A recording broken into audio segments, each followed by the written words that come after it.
Namaste, everyone, and good evening.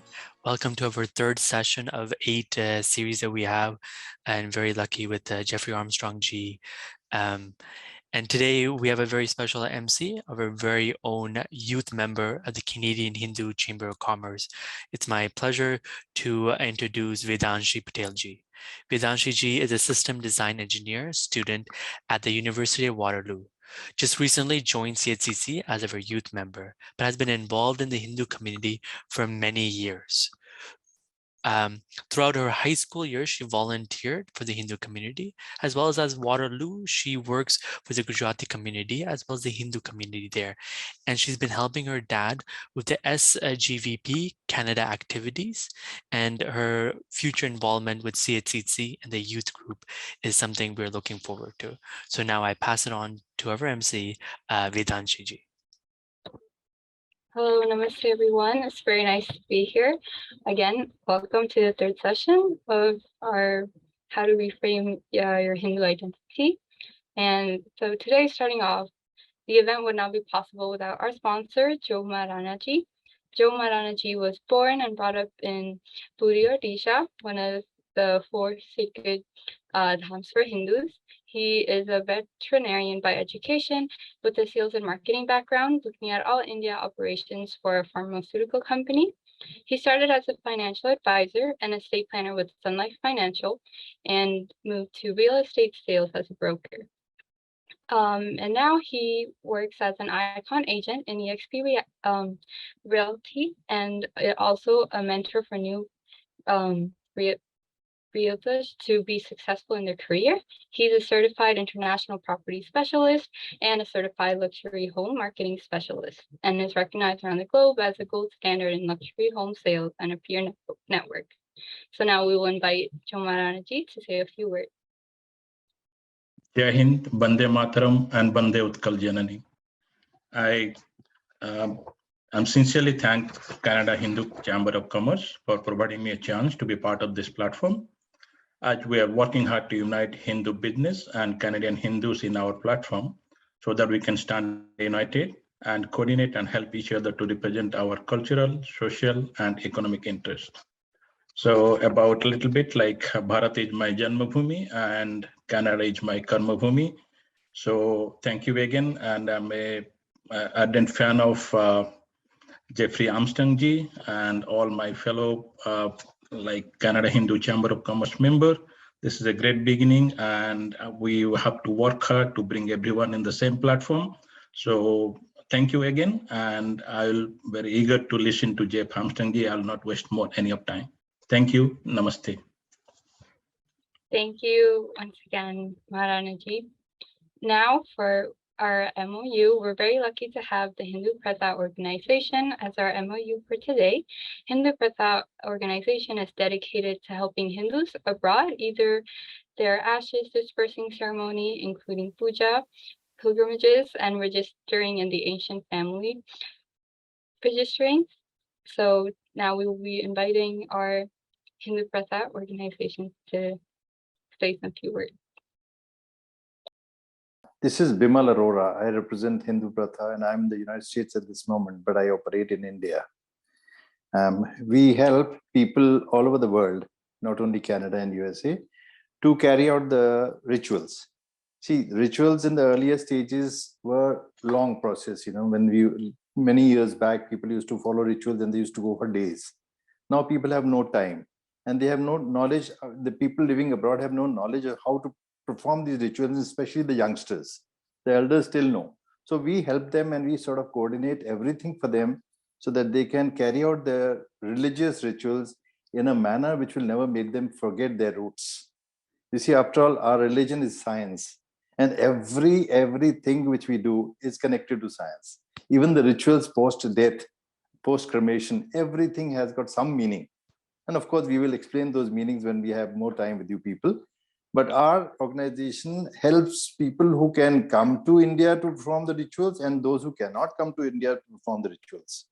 So yeah, this is my website. So basically, those who cannot come, we have arrangements to collect the asthis by post from Canada or USA, and they come directly to our New Delhi office. New Delhi gets it cleared by the customs and forwards it to Haridwar, where we do the rituals under camera. Means either we do live streaming or we record everything and send it back to the family. But we do it as if we are part of that family performing those rituals. That is a case in case the people cannot come, but still, and these opportunities were a lot for people to learn about the religion when they see all these things happening. The youngsters don't know what is happening over there, but when they see this, they know the meaning because we explain everything. And of course, the next is people who can come. They are absolutely, they have no knowledge what to do, where to go, whom to meet and all. That is where we help them and make them feel very comfortable so that the rituals are, like a comfort zone for them. Not that, they feel, oh my God, when we go, I don't know whom to meet, where to go, what to do. So that is one thing which we are taking care of. Of course, the people have less time and they want things to be tailor-made for them. So that is also taken care of. And of course, the only thing about Hindu Pratha is that we are not running only for profits. We help those people in India who are, homeless, and still their rituals have to be carried out. That is where we come in and help the local government to perform the rituals for the people who have no family, who have nothing, and like they have no money to do anything. So Hindu Pratha is not to just serve the people who want to come and pay, but people who cannot pay also. And I'm very glad that I started this. I started this way back in 2013, when there was a big flood in Kedarnath, if everybody knows about it. Thousands and thousands of people died, and there was no count of it because there was a flood in Kedarnath. And that is the time when we came in and we helped the government perform the rituals for the families who didn't know. I mean, the bodies who were lying unclaimed, we did all these rituals. And there onwards, I started, planning that this should be worldwide. People who come here, they have a problem, they don't know anything, the information. So that is how I started this Hindu Pratha. And slowly, I am thinking of, sort of visiting Canada. I will be visiting now. I'm in USA. I'll be visiting Canada. And I'd like to meet people from the Hindu Chamber of Commerce, Hindu Canadian Chamber of Commerce, and take some suggestions how people would like to go ahead with this. I mean, I'm only concerned about the Hindu religion at present, but shortly we will go for, because people do like to, other religion also, they've started cremating, and they would like to, spread the ashes at certain important places or places of meaning. So for that, we have chosen some places that beyond Rishikesh for them. But my emphasis is on the Hindu religion at this moment. Well, I'd love to answer any questions if anybody has. And this is the, shorts, I would say, because I've just come to America. I'm not carrying my PowerPoint presentations and everything, which I will do in the next meeting. So I'd love to have anybody has any questions. I would love to answer them. Thank you very much. I just want to quickly add, we have a MOU. I know Vedanshi also messaged. We have a MOU signed with Hindu Pratha and Scattering Ashes Global. So we have 2 MOUs, and we want to promote this service because it benefits all of Hindu society. It benefits the whole community, especially those living abroad. So if you have any questions, please ask right now. If you need details of Mr. Arora and his services, please feel free to contact us. We will pass that on. And we are planning some sort of event in the future with Hindu Pratha in Canada. So once Bimalji comes to Canada, we will organize that. But Bimalji is doing a great service, and on behalf of CHCC, we want to thank you. And if there's anyone else that has a good organization that wants to do an MOU with Canadian Hindu Chamber of Commerce, we want to promote all such organizations who are working for the betterment of the Hindu culture, the Hindu traditions, and the Hindu religion. So please feel free to contact us, and we will do our best to work with you to help and work for the culture, the community, and the religion. Thank you very much, and back to Vedanshi. Thank you. Thank you very much. Thank you, Bimalji. Hindu Pratha is definitely carrying out meaningful and impactful service for this community. So now we will be inviting our very own Jeffrey Armstrong. Jeffrey Armstrong is a philosopher, a practitioner, and a teacher of the Vedas for over 40 years. Prior to his teaching, he had a successful career as an executive in Silicon Valley and spent 5 years in an ashram as a brahmachari. For 15 years, he was a corporate executive in Silicon Valley and a speaker for Fortune 500 companies. And he was written about regularly in USA Today, The Wall Street Journal, LA Times, San Jose Mercury News, Discover Magazine, CNN, and many others. So once again, we're very lucky to host our third of the 8 series event with Jeffrey Armstrong. Thank you for that wonderful introduction. And it's so exciting to be here with you all today as the CHCC begins to extend the true values of the Vedic civilization into business activities that are conducted in Western civilization. It's a very momentous time. And it not only stands for the values of the ancient culture, but is purposely bringing them in. And at this crossover moment, persons like myself are the evidence of what is happening internationally, just as all of you, being in the countries that once colonized you, is the evidence that something important is changing. And so I always begin, Guru Brahma, Guru Vishnu, Guru Devo Maheshvara, Guru Sakshat Parabrahma, Tasmai Shri Gurave Namaha. Because these media make us the center of what we're doing accidentally on purpose sometimes, but it's so important that we always begin honoring the rishis, acharyas, and gurus, to whom we are so grateful for this Vedic Vidya. And now it is that time in history where we're going to start bringing it forth, not to colonize, but to communicate, to explain who we are. And it is that we're talking about tonight. That is the conversation. How do we do that? So one more mantra. Om.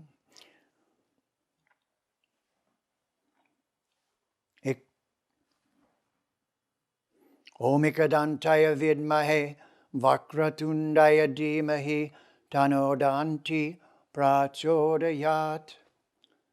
Ganapati, Ganesha, is the symbol of the process that we're engaged in right now. That's why he has an elephant's head on a human body. He's holding a pen from his own tusk, which is his own tusk, and he was writing down the Mahabharata, the Vedas, under the direction of Veda Vyasadeva, the Acharya, who was the perfect Acharya in charge of all of the Vedic knowledge being written down. This is where we begin tonight, and that is that Sanskrit should not be represented as the oldest language. You may say that, but it's not the point. Sanskrit is the most perfect language that exists on our planet, with no competition. And that is because of the way Sanskrit is constructed. And I'm not going to go in all the details of that, but enough to say that there are 6 Veda Angas, or limbs of the Veda. And 4 of those are about the rules of usage of Sanskrit. One of them is Jyotish, because our culture represents us as immortal beings reincarnating through samsara from birth to birth, and is a very important and unforgettable aspect of our worldview. And worldview is what I want you to be thinking. How can we articulate the Hindu Vedic Sanatana Dharma world view? That's our goal. Not to push forward a particular aspect of the knowledge, but to present the essentials of the entire Vedic worldview without falling into linguistic traps. And I articulated some of those last time as framing and also as the necessity for the roots of words and etymology. And in a moment, I'm going to give you a few more examples. But the next step of the process is to know that you have been framed. Usually you'll hear that term used in films where somebody was blamed for something and put in jail because they were framed. Well, I would propose to you that the Hindu community is currently locked in linguistic jail and describe themselves using the words of their colonizers, using words, which I'll give you an example of in a moment, that they shouldn't be using to describe their own culture. Now, back to the Vedangas. Jyotish is one of them, and that's the one where the light is coming down from the stars. And that is articulated by the message in Sanskrit, Jivanam Karma Phalado, Graha Rupi Janardanaha, acting on behalf of the Supreme Being, Jana Ardana, who's overseeing this process of repeated birth and death, this samsara. Because we're immortal beings, we do not have just one lifetime. And I cannot overemphasize the importance of that vitamin. That is not shared with Christianity. No disrespect. Nor is it shared with Islam. Nor is it shared with Judaism. Nor is it shared with modern science.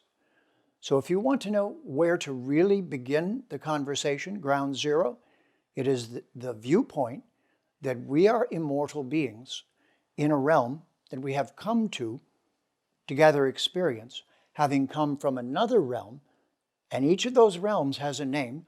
So do we, as the one who could do that. And then we come here, and that's where we are now. We need names for all of those places, and those names do not exist in any world language in an organized, coherent way. They do not exist in Christianity, Islam, or Judaism, and they do not exist in modern science. Therefore, it is time for the Hindu community to take charge of their own conversation. Not in an aggressive way, but in a helpful and educational way. So what I'm sharing with you, you're going to ask the people that you're speaking with, would it be all right if I shared a term with you that doesn't exist in English to describe what you're asking me to answer? There's really no word in English that I can use. Now, the first one you should know immediately is, and with no disrespect, you are not members of a religion. You are members of the Sanatana Dharma culture. Religion does not apply to the Sanatana Dharma culture as a word. But just for your information, the re in religion is the same re in Dharma, Dri, and Karma, Kri, and Ritham, Ri. So religion is a stolen word, the prefix of which was taken from Sanskrit. And ligare, if you look it up, means ligaments. The root of religion is ligaments, which simply means they hold the body together. And on a good day, the religions and science have found rules that they claim hold life together. And with respect, we say, good, keep that up, good work. Keep holding life together. But our view of this is that we are not a religion, we are much more. We are the Hindu Vedic Sanatana Dharma culture, which is articulated in the Sanskrit language. So now, the next 4 Veda Angas are Shiksha, for correct pronunciation of the Sanskrit.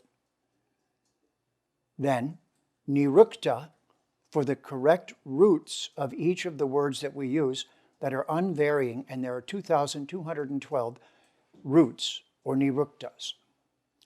And these are known by anyone who knows and learns Sanskrit fully. Then there are the grammatical rules put together in the Ashtadhyayi of Panini, and they are approximately almost 4,000 grammatical rules. My professor of Sanskrit was a Pandit, Ramanath Sharma, from Benares, raised in a family that taught him Sanskritam, and he knew all 4,000 of those grammatical rules by heart. I never will, not this lifetime. That doesn't mean I can't use the words of Sanskrit to describe the Vedic world view. And this is my proposition to you. Please don't think you have to become a perfect Sanskritist. The fourth of the linguistic Veda Angas is chandas, or poetry. The poetic meters, you know Gayatri, Tatsa Viturva Reniyam. Bhagavad Gita is the same way. Aham Sarvasya Prabhavo. It's all in a particular metric. Isopanishad, Om Purnamada Purnamidam, Purnat Purnam. You hear the rhythm? Those rhythms are part of the Sanskrit language. So, phonetics, linguistic roots, grammar, and poetry are four of the limbs of the Veda Angas. The fifth was maligned by the Abrahamic religions because they didn't understand it. It's the Agnihotra Yagya and all of the similar, what do we call them? Rituals. From what? Ritam. They're called kalpa in the Veda Angas. So there's Jyotish, the four linguistic limbs, and then kalpa. Kalpa means all of the day-to-day rituals that we perform in relationship to prakriti, or matter, in such a way that we cooperate with the devas, or the laws of nature. So now, those 6 Veda Angas are crucial in this conversation because the Akshar Brahman descended as the letters of the Sanskrit alphabet. It was given as a divine gift. It's called Devanagari. The divine beings live in its vibrations and meanings. It was given to us so that the truths that we were being given would be steady over time instead of fluctuating with the whims of culture. So the reason you, as members of the Vedic community, should know these things is that it's important to know that Sanskrit is not dead. Latin is, Sanskrit's not. Greek is, the old Greek, but Sanskrit's not. It cannot die because its life is ensured by the Veda Angas, by the 4 Veda Angas that it uses. So, which one is most important to the contemporary Hindu community, including your children and everyone you talk to?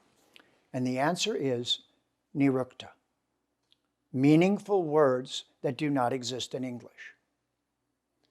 And I'm going to give you a little example now. I'm going to give you a request. After I share these with you, please write them down and remove them from your vocabulary when you're describing your own culture. Do not use any of the words I'm about to say to describe your own culture. And here we go. God, sin, heaven, hell, many gods, demon, testament, bless, spiritual, religion, angels, hymns, soul, myth, blessing, which means to sprinkle with blood, caste, ritual, ego, faith, good, bad, idol, liberation, self, pray, pagan, theology, and transcendental. There are Sanskrit words that articulate what you might try to say with those words, and you will not have said it. And this is so crucial. You've been framed, and you haven't unframed yourself yet. Framed means you've been describing yourself in the terms of your colonizer from day one. And it hasn't stopped yet. And when you truly understand this, you can address it and save the current generation of youth from not being told it in time. And perhaps they will then reject their culture for not understanding how profound it is and how scholarly and how unwavering and unchanging. So here's then a second list of words. And what I'm doing in my linguistic work is helping people remove the words that are not helping them. The list I just read you and many more. And the second is, I'm soon to bring out a book articulating the meanings of a group of words that anyone can use to correctly describe the Vedic worldview. So here's a list to get you started.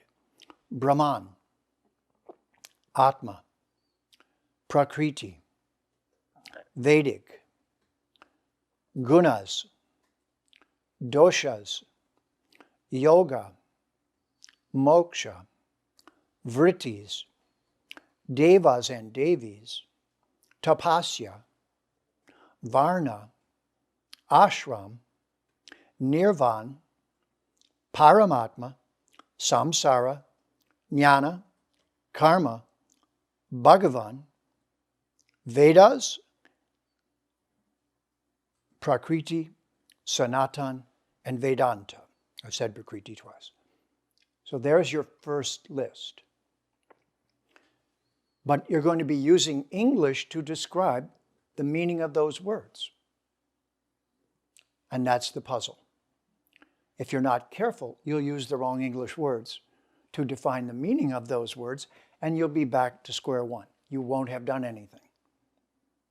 Now, most recently, I released a translation of the Bhagavad Gita called The Bhagavad Gita Comes Alive. The reason it came alive is that I took out all of the colonizing terms that are found in all the translations into English. There's an irony in this. The reason that the language, the national language in India is English is because after colonization, there was no one language they could use that would not cause conflict. So they stayed with English. So that's the gift of colonization. It means you're stuck with it for the moment. So you're either going to clarify it or it'll keep you in bondage. It'll keep you framed, which means described in ways that are not true. So reframing is the name of the game. It's the change the name, reframe game. That's what you need to remember. And when you catch yourself starting to use one of those words, you go, oh. So in the Bhagavad Gita that we just brought out, we only translated the verses with no toxic English words. No Lord, no God, no sin, none of it. And only translated the meaning of the Sanskrit words and put them in the verses, at least 150 of them, so the reader would have to learn new Sanskrit words. And this is the point of the revolution for all of you right now. If you simply get a very careful understanding, let's do Prakriti. So what does Prakriti mean? Pra, Kri, Iti. What is the juxtaposition to Prakriti? Brahman. What is the root of Brahman? Ri, from Bri, Briha. And in English, brilliant. In Sanskrit, Briha, or Brahman, is the realm where there is no time, there is no darkness, where there is only luminous existence, and where all of us as individuals emerged from in our journey to Prakriti.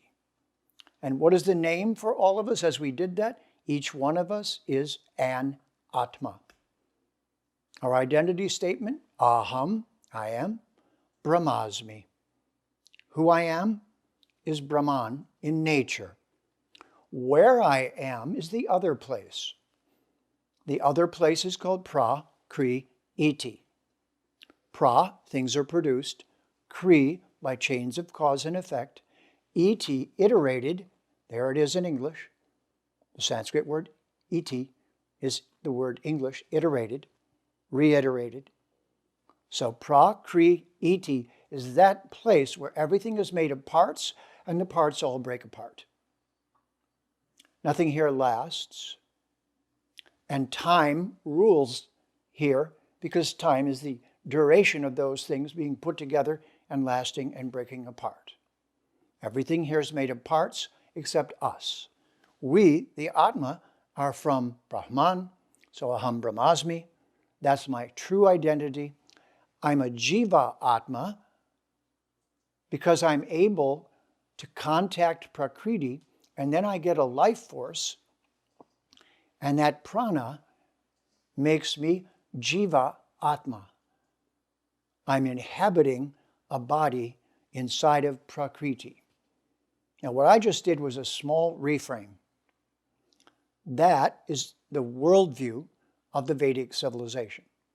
There's no lineage that would disagree with that. There's no argument against it from inside any of the sampradayas or any of the lineages. They would all go bang on, right? Yep, exactly. We're Atmas, we're from Brahman, we're in the nature of Brahman. We've come to Prakriti, we're here. Yep, it is as you said. So therefore it generates what? Karma. Is karma punishment? No, silly. Cause and effect. It's simply cause and effect, again and again. So in this way, as we use each one of these Sanskrit words, let's add another one. Then the sky lights up with a word of meaning. And the next one is moksha. What happens when you finish exploring Prakriti? Well, you turn back around and you say, I think it's time to go. I'm done here. Now, meanwhile, what is it that Prakriti does to the Atma? It twists it and turns it. And what are those called? I bet you're thinking them. Vrittis. Definition of yoga, Patanjali, yoga's chit, vritti, nirodha. Yoga is removing the twists, the vritti, the vortex in English. Hear it in English, vortex? You want to hear another English one, same way? Advertising. Advertising is purposely twisting someone so they buy your product. I hope the Hindu Chamber of Commerce will think carefully about that, and that all of the enterprises will be truthful and dharmic, rather than twisting people to take things that are bad for them. I won't mention any names, so the disclaimer doesn't have to be activated, but you know who they are. The ones twisting people to get things that are not helpful for them. They're abundant, they're wealthy, and they'll get some what? Karma. So we're painting a worldview. And if we went forward like we're doing right now for several hours, we'd have a new vocabulary of 100 or so Sanskrit words. That's all you need. To get the differences, that's all you need. Just like right now, just what I said, Prakriti, Brahman, Jiva Atma, the various stages within matter, the creation of karma, the twistedness that comes with the vrittis. That's enough that science cannot agree with that religions cannot agree with that. They'd say, no, that's not our worldview. And you'd say, well, that's all right, that's up to you, but it is our worldview. It is the Vedic worldview. Oh, and one more thing. Because all of the languages of Bharat are derived more or less, or similar to, or sisters and brothers to Sanskrit, when you speak them, you can speak like this, you can speak like really fast like that because they're all syllable-based, so you can talk like that. And most of the people coming from India talk like that when they're trying to explain themselves to people in the West and they're speaking English, but they're still not exactly speaking right. So like they're from the South and they're speaking like that. And then they call that Tex-Mex when you try to speak Spanish and you speak from Texas and you go, como está usted, señor? Como se llama? If you speak too fast, no one will understand what you're saying. And if you're going to use Sanskrit words, you've got to slow down and take control of the conversation. Great question, Tom. What you're asking is, what is the basis of our culture?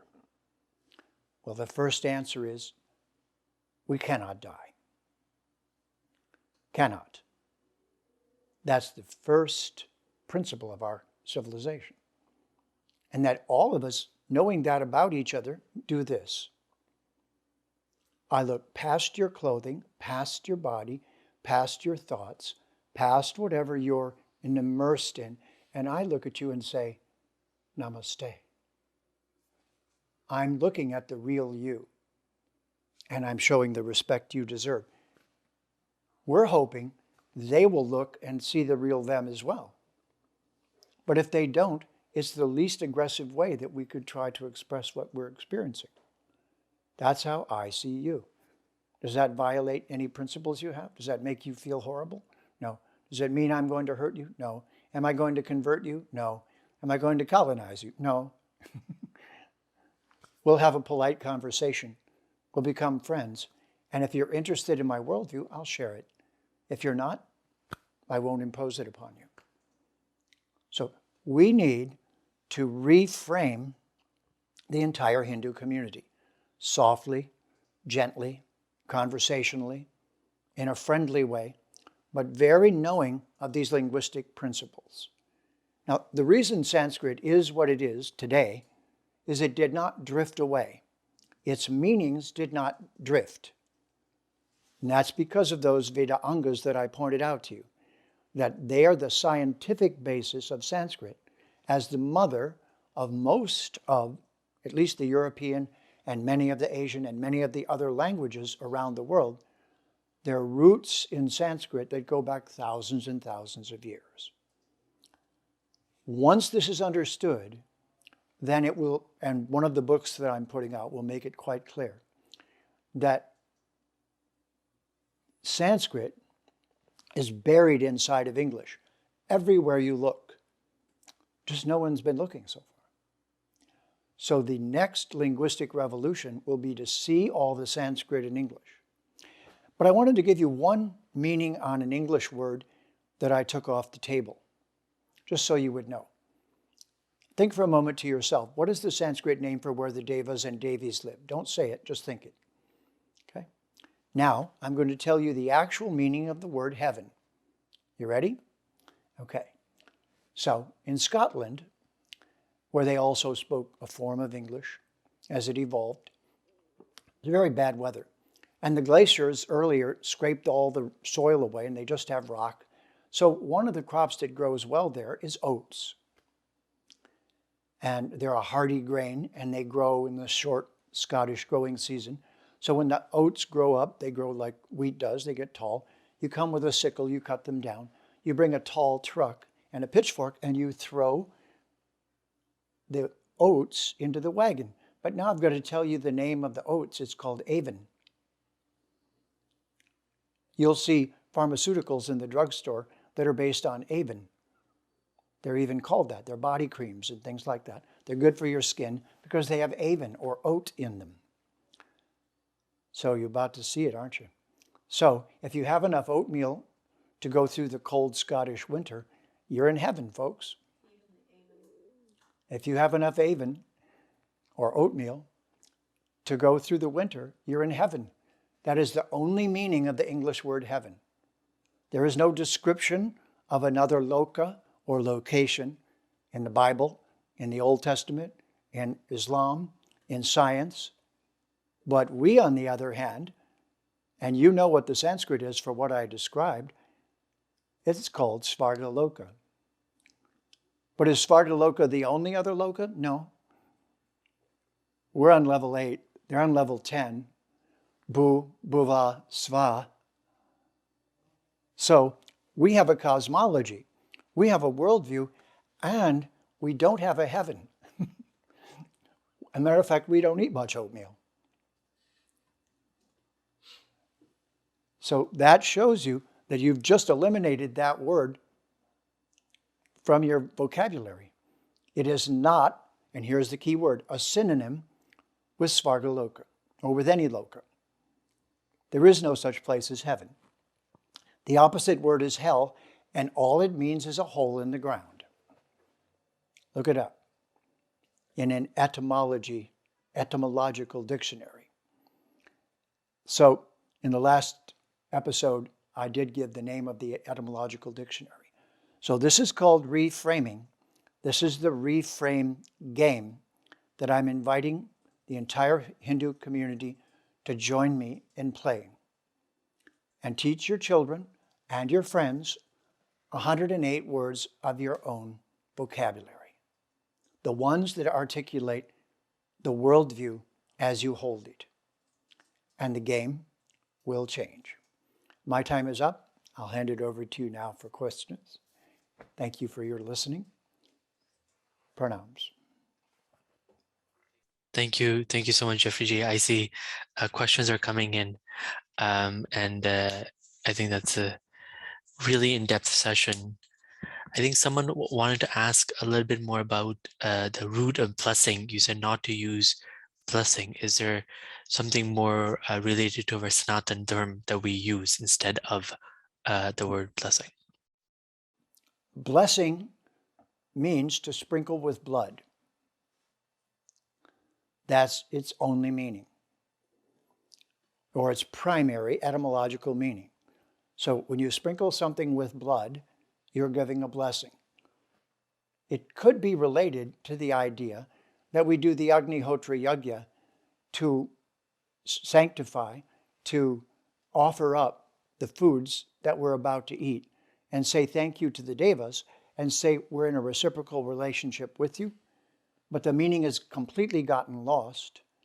And you'll notice that in a meat-eating civilization, as the predominant food, it makes perfect sense that they're blessing people all the time, sprinkling them with blood. But I don't think it's a word that members of the Vedic community need to use on a regular basis. I sprinkle you with blood. Thank you. I think another question was about the speed that you're talking about and how we can take a little bit more command on the way we are talking and interacting with people to be mindful. How do we keep that in mind, especially when we're used to our mother tongue and then translating it in English? It's an important question. The first thing is you need to pay attention to this English language as if it's both a danger and a friend. You have to make friends with it and learn where the pitfalls are so you don't keep making them. And just assume that that's a colonial momentum, and when it's removed, you'll be able to use the English to be much more clear and articulate. That's what we did in the Gita. It wasn't a big miracle. We just used the Sanskrit as it truly means itself to be, and then brought that into English that doesn't compromise it. So in a very important way, you're about to enter a time, or you're in it now, where the Hindu community needs to clarify itself to the world. And you were framed during colonialism, and we haven't had time to unframe or reframe. And that's the era that I suggest you we're in right now. And media, just like we're together with each other right now at great distance, is making this possible. So if this is a friendly conversation, we'll begin to teach our vocabulary to the whole world. That is what I'm doing. I'm teaching Sanskrit to the whole world, a few words at a time, to change their worldview if they're ready for the change. If they're not, it's just a conversation. It's friendly. It's user-friendly. If they want to know, I tell them. If they don't want to accept it, I don't say they have to. So this is what we'll do next as a community. We will reframe the conversation in a friendly way and say, do you mind if I give you one of our words that don't exist in English? Most reasonable people will say, sure, that's interesting, tell me. So that is what I'm suggesting to us as a community, that that's the next step. Thank you. I think we have another question about ism. Do you feel like the word ism that has been used as a suffix is a good reflection of the Sanatan Hindu term? Yes, ism is one of those suffixes, one of those add-ons that doesn't add meaning to the word. So it's exactly what one uses when they don't have a correct word. And Hinduism, or any other kind of ism, in fact, it's a little bit of an insult. If you say Christianity, that's them describing themselves as they'd like to. If you say Christianism, which is what I do call it, you're implying that they're not following even their own teacher. Do you think that Jesus would have wanted to colonize the whole world and go out and violently rape and pillage and steal? Does that sound like the MO of Jesus mild and gentle? Now, I was raised a Christian. I can't see him doing that. And as I grew up and studied history, I went, no, wait a minute. Jesus wouldn't have done that, but it was done in the name of Jesus. So that's called Christianism. They became an ism, became degraded, and in the name of Jesus did a bunch of things that Jesus would be going, no, don't do that in my name. Don't harm people in my name. So Christianity, now you have to be careful because anity is there in insanity also. So all these suffixes and prefixes need a little thought till you find the just right one that conveys a combination of them that conveys what the Sanskrit is trying to give to us. So once this convention is established, English will not be so treacherous. And it'll learn at least a couple hundred new Sanskrit words. As it learned Latin. You know, if you want to be a scientist, you have to know Latin. My forearm is called my forearm in everyday English, but a scientist calls it the extensor digitorum profundus. That's Latin. So same thing, they're being more specific if they want to talk about it scientifically.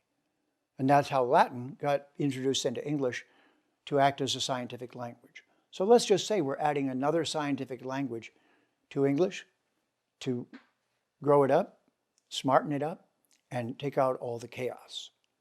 At least when we describe the Hindu Vedic Sanatana Dharma world view. I think that's an excellent point. We have another question, a little bit on a topic that we haven't been able to cover yet, but on rituals, specifically about cakes and the candles within the cakes. Is there any Sanatana Dharma symbolism in this, or is this a practice that we should stay away from? I'm not sure birthday cakes are mentioned in the Vedas, but let me just say this. The word is ritam. If you use ritual without explaining ritam first, then everyone gets lost. Because the ritam means the purposefulness within prakriti. Prakriti already has a purposefulness built in. Rituals have gotten a bad reputation that there's something we do in an empty way without understanding. That's not true. What a ritual actually is in its inception is an extension of the ritam. You use things in a particular way because you're harmonizing with nature. And what you want to do is work with prakriti rather than against it. Now, this is the hallmark of the Vedic civilization, and we call it dharma. One's own body type and psychotype is their sva-dharma.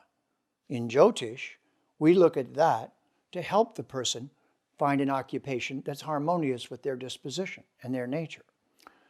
The so-called rituals, everything we do that works in Prakriti is a ritual, but it's based on the ritam, and the ritam is what we haven't been told about. So science had to discover it in the West because religion didn't talk about it, because religion in the Middle East and West is blind faith.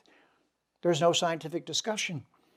But scientific discussions are why so many members of the Vedic community are brilliant at science, because science came from the Vedas, and Sanskrit is the most scientific language.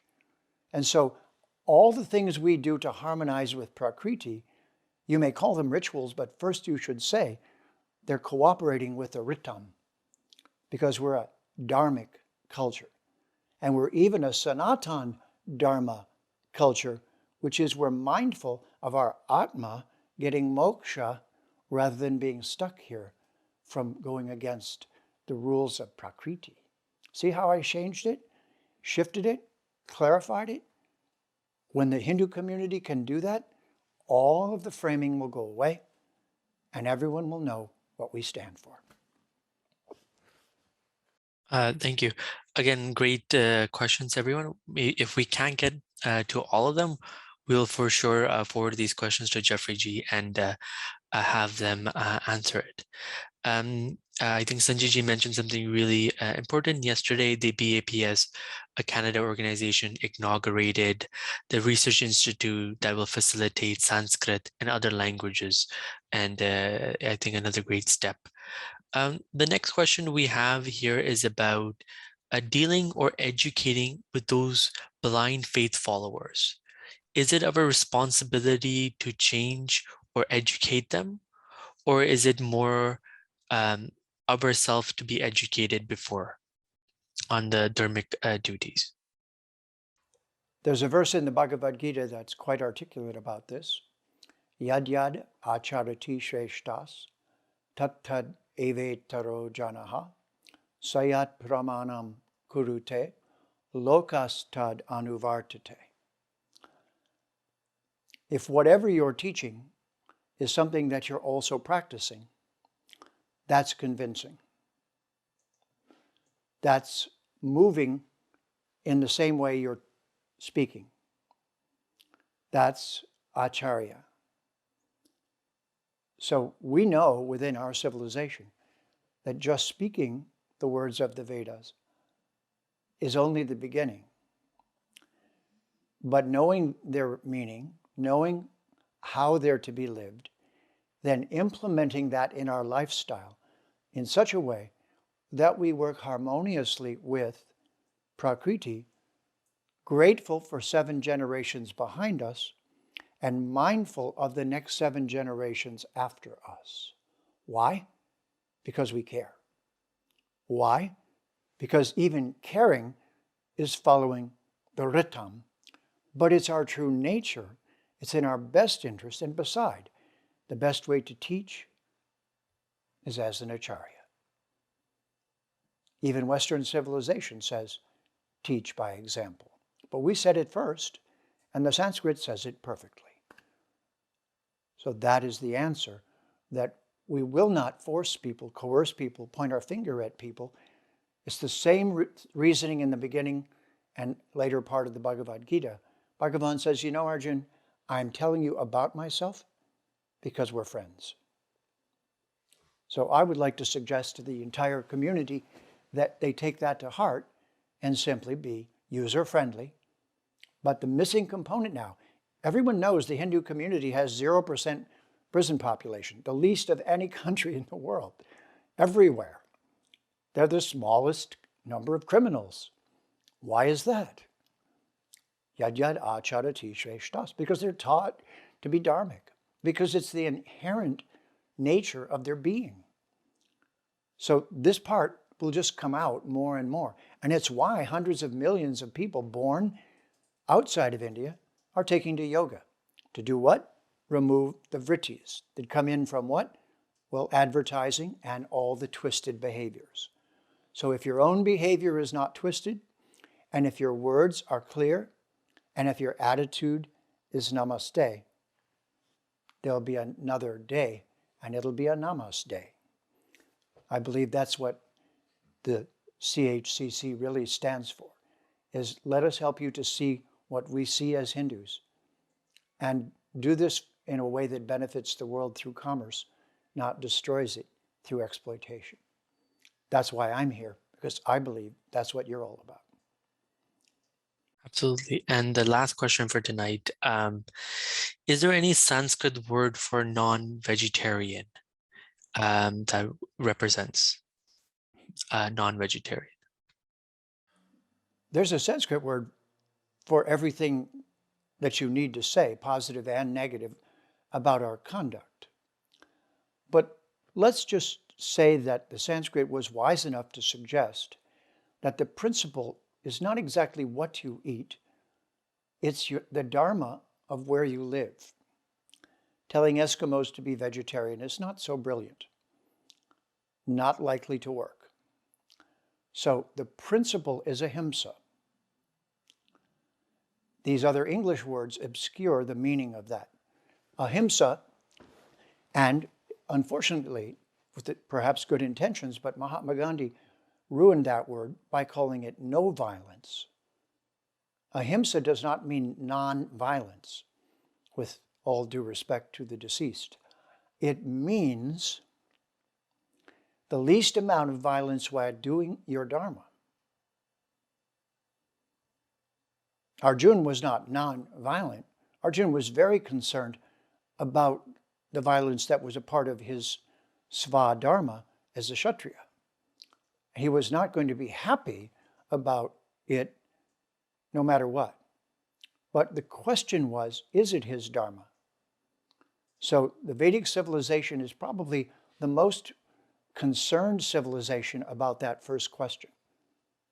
And you would find yourself eating animal foods if it was done in a dharmic way.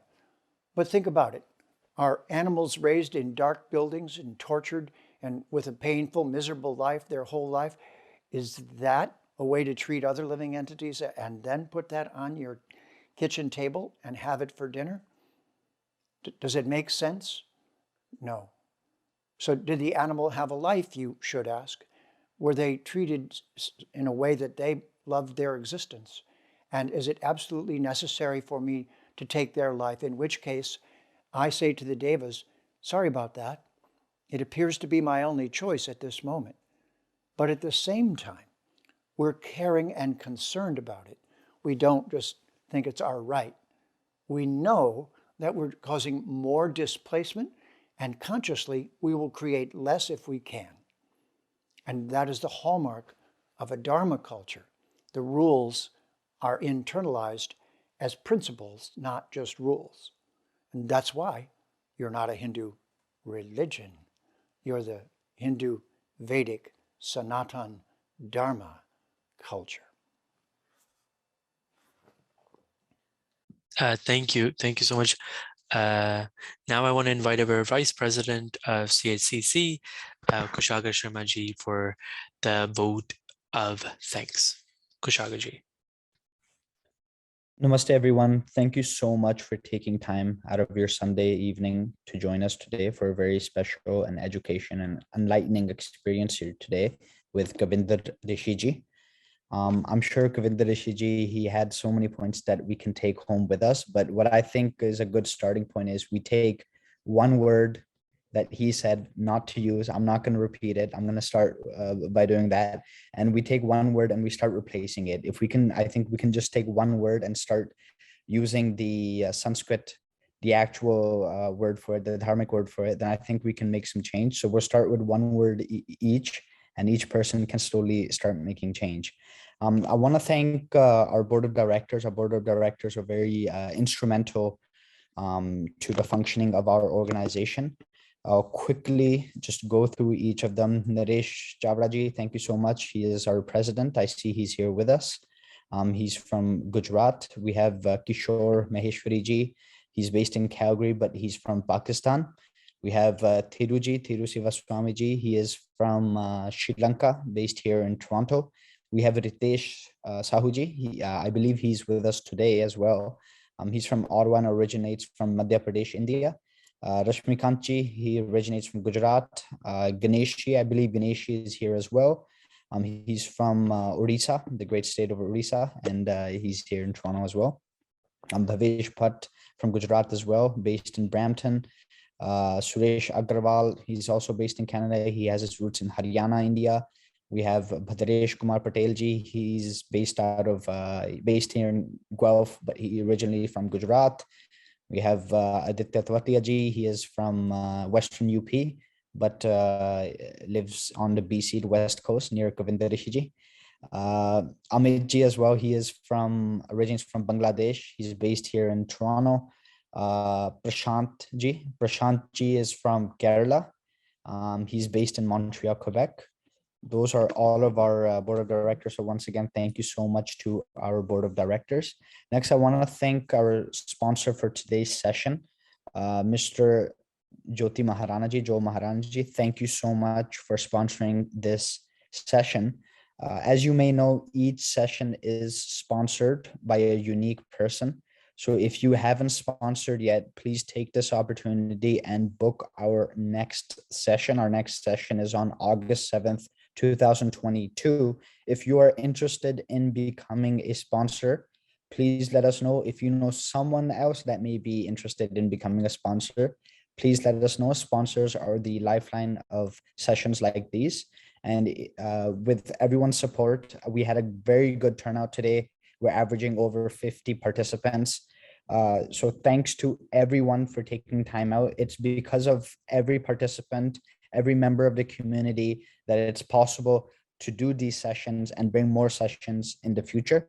We have many things planned for the chamber for the immediate future as well as the long term. So please stay connected with us. If you are not a member, you can become a life member or a regular member. Please feel free to message us through email, Facebook, Twitter, Instagram, LinkedIn. We're everywhere. Please feel free to contact us wherever is most convenient to you. And last but not least, I want to thank Vedanshi ji, our MC for today's evenings. Thank you so much, Vedanshi ji, for taking time out and organizing this as well. We really thank you. Thank you, Maharishi ji, as well, like usual, helping set these sessions up. And just before I let everyone off, please remember our next session with Govinda Rishi ji is August 7th, 2022. And I have a suggestion. I think Govinda Rishi ji should sort of test everyone, see what everybody remembers from the last session, and see what type of change they've made based off of the last session. Thank you so much, everyone. Again, please stay connected to us, and we promise to bring more events like these in the future. And sorry, one last person. Thank you so much, Bimal Arora ji, for joining us. Hindu Pratha, very instrumental organization in saving our culture and promoting it.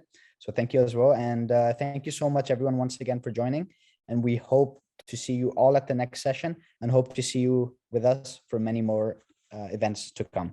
Thank you so much. Namaste, Shubh Ratri.